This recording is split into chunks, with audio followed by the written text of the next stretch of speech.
తిరిగి BCN news కి స్వాగతం. శ్రావణ మాసాన్ని పురస్కరించుకుని భీమవరం జేపీ రోడ్లోని ఆనంద ఫంక్షన్ హాల్లో పరిణయ ఎగ్జిబిషన్ను ఆదివారం ప్రారంభించినట్టు నిర్వాహకులు టీవీ రావు తెలిపారు. Saris, designer blouses, kurtis, real jewellery, diamonds, imitation jewellery, డెకాస్, సూట్స్, హైఫై ఫ్యాషన్తో ఎగ్జిబిషన్ ఏర్పాటు చేశామని తెలిపారు. దేశ నలుమూల నుంచి సేకరించిన 100 మందికి పైగా డిజైనర్సే రూపొందించిన వివిధ రకాలైన మోడల్స్ ఈ ఎగ్జిబిషన్లో లభ్యమవుతాయని నిర్వాహకులు టీవీ రావు తెలిపారు. ఆగస్టు 27 వరకు ఎగ్జిబిషన్ ఉంటుందని పేర్కొన్నారు. ఈ అవకాశాన్ని భీమవరం పట్టణ పరిసర ప్రాంత మహిళలు సద్వినియోగం చేసుకోవాలని కోరారు.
ఉభయ తెలుగు రాష్ట్రాలలో సుమారు 900 మంది నాట్యశాలుల శిష్య బృందాలతో 2 రోజుల పాటు నృత్య నీరాజనం కార్యక్రమాన్ని నిర్వహించడం అభినందనీయమని విద్యుత్ శాఖ ఏడీఈ నందా రాంబాబు పేర్కొన్నారు.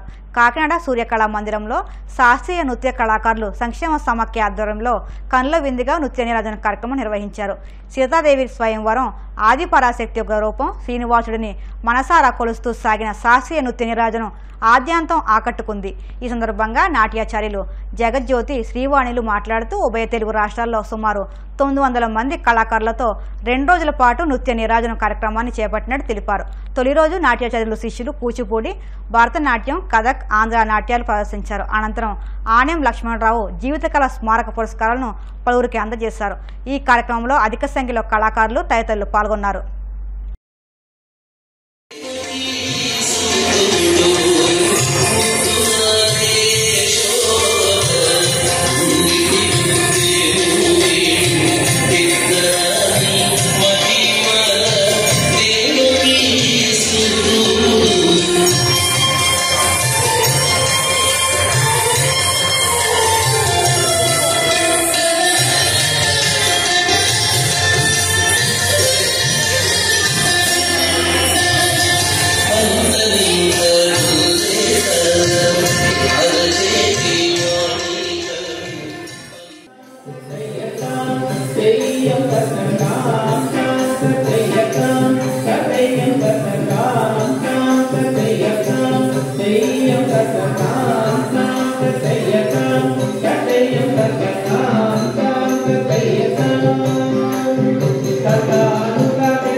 శ్రీ ఆనెం లక్ష్మణరావు గారి యొక్క నృత్య నీరాజనం ఆయన పేరు మీదుగా మా నాట్యాచార్యులందరూ కలిసి సంతోషంగా మా అందరి పిల్లలతో కలిసి ఇస్తున్నటువంటి నృత్య నీరాజనం ఈవేళ రేపు అత్యంత వైభవంగా జరుగుతున్నది. సుమారు 900 మంది విద్యార్థులు పైగా ఈవేళ రేపు నృత్య ప్రదర్శన ఇవ్వనున్నారు. 70 ఇన్స్టిట్యూషన్స్ పైగా ఈరోజు కార్యక్రమంలో పాల్గొంటున్నాయి. ఈవేళ రేపు కార్యక్రమాల్లో అత్యంత ప్రతిష్టాత్మకంగా నృత్య సమాఖ్య నిర్వహిస్తున్నటువంటి ఈ కార్యక్రమం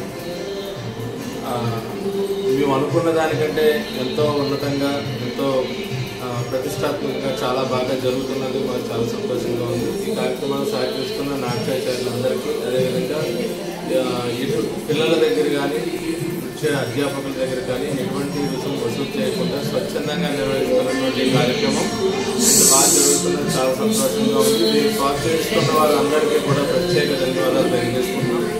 నృత్య సామ్రాట్ ఆనం లక్ష్మణరావు గారు అంటే కాకినాడలో ఈ రోజు ఎన్ని ఇన్స్టిట్యూషన్స్ ఉండడానికి ఒక రకంగా ఆయనే ఒక మూల కారణంగా మనం చెప్పుకోవచ్చు. ఆయన విద్యార్థులే దగ్గరగా కాకినాడలో 10 మంది పైగా నాట్యాచార్యులు ఆయన విద్యార్థులే ఉన్నారు. వాళ్ళ శిష్య బృందం ఈ రోజుని కార్యక్రమాలు నిర్వహిస్తున్నారు. ఈ కార్యక్రమాన్ని ఆనం లక్ష్మణరావు గారి గురువు గారి స్మారకార్థం మేమందరం ప్రతి సంవత్సరం ఎంతో ఘనంగా జరుపుకుంటామండి. సుమారు ఈసారి 900 మంది చిన్నారులు ఆంధ్రప్రదేశ్, తెలంగాణ నుంచి వచ్చి ఇక్కడ నృత్య ప్రవేశం చేస్తున్నారండి. ఈ రంగస్థలం మీద ఎంతోమంది చిన్నారులు మొట్టమొదటిసారి రంగప్రవేశం చేసిన చరిత్ర ఉన్నది. ఎంతోమంది చిన్నారులకి ఇక్కడ అవకాశం కల్పిస్తున్నారు. ఇది మా నృత్య సమైక్య, కాకినాడ నృత్య సమైక్య కళాకారులు అందరూ కలిసి సగర్వంగా సమర్పించుకుంటున్నామండి. ఇందులో ప్రతి నృత్య కళాకారి, కాకినాడకు చెందిన ప్రతి నాట్యాచార్యులు ఇది మన సొంత ప్రోగ్రామ్గా భావించి ఈ నృత్య కార్యక్రమాన్ని నిర్వహిస్తున్నామండి. వివిధ ప్రాంతాల నుంచి వచ్చి చిన్నారులు అద్భుతంగా అభినయిస్తున్నారు. ఇక్కడ కొత్తగా నాట్యం నేర్చుకున్న చిన్నారులు కూడా మొట్టమొదటిసారి ఇక్కడ పదం కలుపుతున్నారు. ఇది 2 రోజుల కార్యక్రమంగా ఈ సంవత్సరం మేము నిర్వహిస్తున్నామండి. ఆగస్టు 24, 25, 2024 ఈ నృత్య నిరాధన కార్యక్రమాన్ని కోల్కతాలో వైద్యురాలి అత్యాచార ఘటనపై కాకినాడ జిల్లా పిఠాపురంలో బాదం మాధవరావు బాలికల హైస్కూల్ విద్యార్థులు నిరసన కార్యక్రమం చేపట్టారు. పిఠాపురం పట్టణం జగ్గయ్య చెరువు కాలనీ నుంచి ర్యాలీగా విద్యార్థులు, ఉపాధ్యాయులు బయలుదేరి పాదగయ క్షేత్రం వద్ద 216 జాతీయ రహదారి బైపాస్ రోడ్ జంక్షన్ వద్ద రాస్తారోకో చేపట్టారు. వైద్యురాలిపై ఘోరానికి పాల్పడిన దోషులను కఠినంగా శిక్షించాలని నినాదాలు చేశారు. ఈ కార్యక్రమంలో శ్యాంబాబు, శేషకుమారి, సత్యప్రియ, దుర్గా కుమారి, రాజేశ్వరి, లీలాదేవి, వనం సత్యప్రియ, విశాలాక్షి, శ్రీదేవి తదితరులు పాల్గొన్నారు.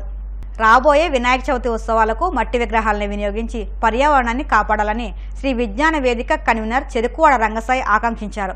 ఈ మేరకు ప్రజల్లో అవగాహన కల్పించేందుకు ప్రచార కార్యక్రమానికి ఆదివారం శ్రీకారం చుట్టారు. ఈ సందర్భంగా పశ్చిమ గోదావరి జిల్లా భీమవరం పట్టణ ఇలవేల్పు మావుళ్లమ్మ అమ్మవారి దేవస్థానం ప్రాంగణంలో జనసేన పార్టీ రాష్ట్ర నాయకులు వబిలిశెట్టి రామకృష్ణ, విశ్రాంత ప్రధానోపాధ్యాయులు కలిగోట్ల గోపాల శర్మ, చైతన్య భారతి సభ్యులు బట్టిప్రోలు శ్రీనివాసరావు, అరసవల్లి ఈశ్వరమ్మ వీర వెంకటాచారి చారిటబుల్ ట్రస్ట్ అధ్యక్షులు అరసవల్లి సుబ్రహ్మణ్యం, సంగీత ఉపాధ్యాయులు పైడిరాజులు పోస్టర్లను ఆవిష్కరించారు. ఈ సందర్భంగా నాయకులు మాట్లాడుతూ ప్లాస్టర్ ఆఫ్ ప్యారిస్, రంగులు, రసాయనాలతో తయారు చేసిన విగ్రహాలను పూజకు ఉపయోగించి నదులు, కాలువల్లో కలిపి నీటిని కలుషితం చేయవద్దని సూచించారు. ఉప ముఖ్యమంత్రి పవన్ కళ్యాణ్ కూడా సాంప్రదాయబద్ధంగా మట్టి విగ్రహాలను పూజించాలని పిలుపునివ్వడం అభినందనీయమన్నారు. 10 రోజుల పాటు ఈ ప్రచార కార్యక్రమాలు నిర్వహించి ప్రజల్లో అవగాహన కల్పిస్తామని స్వచ్ఛంద సేవకులు చెరుకువాడ రంగసాయి పేర్కొన్నారు. ఈ కార్యక్రమంలో ప్రతి ఒక్కరూ భాగస్వామ్యం కావాలని పిలుపునిచ్చారు. రాబోయే వినాయక చవితికి అందరూ కూడా మట్టి విగ్రహాలు వాడాలి, ప్రకృతిని, పర్యావరణాన్ని పరిరక్షించుకోవాలి. రాష్ట్ర ప్యారిస్ వాటితో తయారు చేసిన వాడకూడదు, అది సమాజానికి హితం కాదు అని తెలియజేస్తూ ఈ కార్యక్రమం ఏర్పాటు చేస్తాం. మరి వినాయకుడి గురించి ఒక పద్యం చెప్పి ముగిస్తాను. అంకము చేరి శైల తనయాస్తన దుగ్ధముల అనువేళ బాల్యాంక విచేష్ట తొండమున నవ్వలి చంకబలింపబోయి ఆ వంక కుచెంబుగానక అహివల్లభహారముగాంచి వేముణాళాంకుర శంకనంటెడు గజాస్సుని వెళ్తునభీష్ట సిద్ధికిన్. ప్రజలందరికీ కూడా ఒక మనవి చేస్తున్నాము. వచ్చే వినాయక చవితి పండుగ రోజున మీరందరూ కూడా మట్టి విగ్రహాలను ఏర్పాటు చేసుకుని స్వామివారిని పూజించాలని చెప్పి మేమందరం కోరుతున్నాం. పర్యావరణ పరిరక్షణ కోసం మీరందరూ కూడా బాధ్యతగా ఈ మట్టి విగ్రహాలను ఏర్పాటు చేసుకుంటారని మేమందరం మిమ్మల్ని కోరుకుంటున్నాం. మన ఉప ముఖ్యమంత్రి పవన్ కళ్యాణ్ గారు కూడా ప్రజలందరినీ కూడా మట్టి విగ్రహాలు ఏర్పాటు చేసుకుని స్వామివారి వేడుకలు దిగ్విజయంగా చేసుకోవాలని కోరుకుంటున్నారు. మీరందరూ కూడా పర్యావరణాన్ని కాపాడటం కోసం మట్టి విగ్రహాలను ఏర్పాటు చేసుకుని వినాయక చవితి వేడుకలను శుభప్రదంగా నిర్వహించుకోవాలని మనస్ఫూర్తిగా కోరుకుంటున్నాం.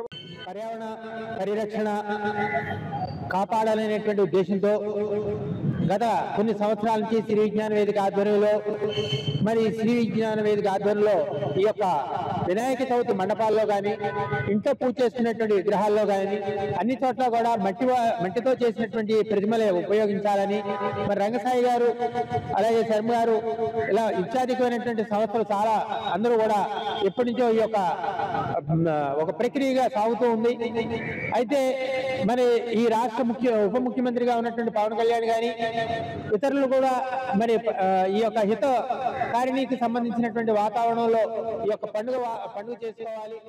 భక్తులకి విజ్ఞప్తి ఏంటంటే వింత విగ్రహాలు తయారు చేయకుండా డిస్కో వినాయకుడని లేకపోతే అమితాభక్షణ వినాయకుడని ఇలాగా వింత విగ్రహాలు తయారు చేయకుండా మంచి విగ్రహాన్ని మట్టి విగ్రహాలని పూజించాలని కోరుతున్నాం. ప్రస్తుతం విజ్ఞాన వేదిక ఆధ్వర్యంలో మట్టి విగ్రహాలను తయారు చేయాలి, పూజించాలని ఉద్యమం నడుపుతున్నాం. అందరూ కూడా సహకరించి వింత విగ్రహాలు పూజించగలి దయచేసి. వార్తలు ముగించే ముందు ముఖ్యాంశాలు మరొక్కసారి. అచ్యుతాపురం ఫార్మా ప్రమాద బాధితులకు కేంద్ర సహాయ మంత్రి వర్మ పరామర్శ. అనకాపల్లి సూపర్ స్పెషాలిటీ ఆసుపత్రిలో అందుతున్న వైద్య సేవలపై ఆరా.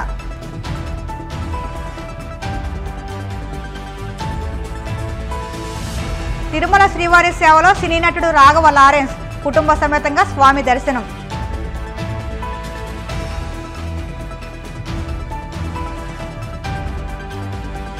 ఇచ్చిన హామీలను 100% అమలు చేశామన్న మాజీ ఎమ్మెల్యే జగ్గిరెడ్డి.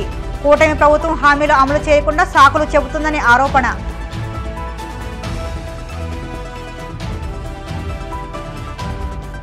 కోల్కతాలో వైద్యురాలి అత్యాచార ఘటనపై విద్యార్థుల నిరసన ర్యాలీ.